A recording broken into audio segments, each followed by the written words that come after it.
recently baptized, and he's going to share with us how the Lord came into his life. So, Noah.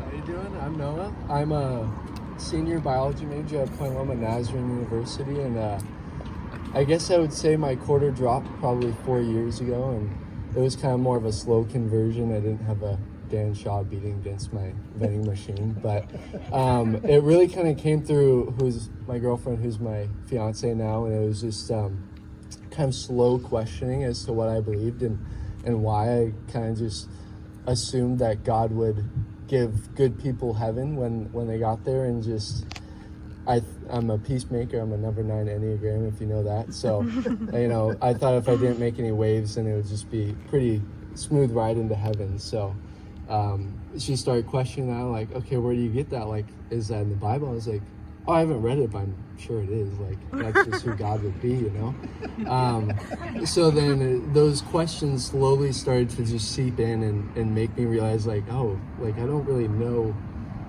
why I believe that.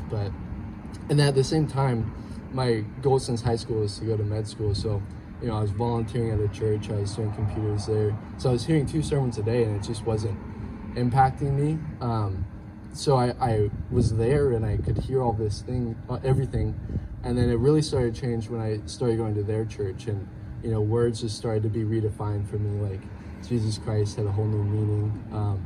He became a person, and like the pastor there just made me realize, and their honest family just made me realize Christianity is so much more than I realized it could be. So really the next 2 years was marked by proving it was true to myself, and The Case for Christ had a real impact in that, by Lee Strobel. And if you've seen the movie, I would definitely recommend reading the book because it goes so much deeper. But it put me in this position to where I could say, okay, I know that Christ was risen, he was resurrected.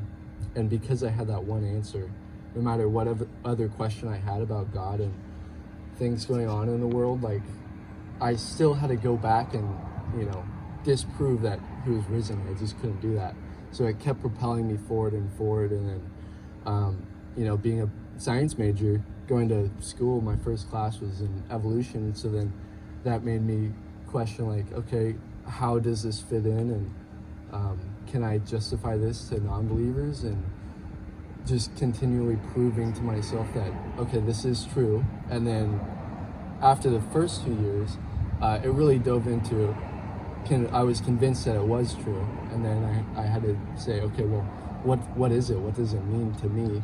And my church down in San Diego really helped that, to just start asking, simple questions like, what does God's love mean? And what does that mean for me? And how did I get here? And then really propelled me into doctrinal questions that have just led to a string that's never ending. And, spent a lot of time with Dan this summer being able to answer a lot of those. And, one question after the other, it's just, you start to realize that it's more than you thought, and that you should be putting more time in than I had. And it's just been an amazing ride, and that's kind of just how I've gotten to where I am today. I'm still asking questions and trying to figure out what I believe, but in 1 Peter 3:15, I'm going to butcher it, but it's basically, always be prepared for the answer, or to give an answer of the hope that you have in Jesus Christ.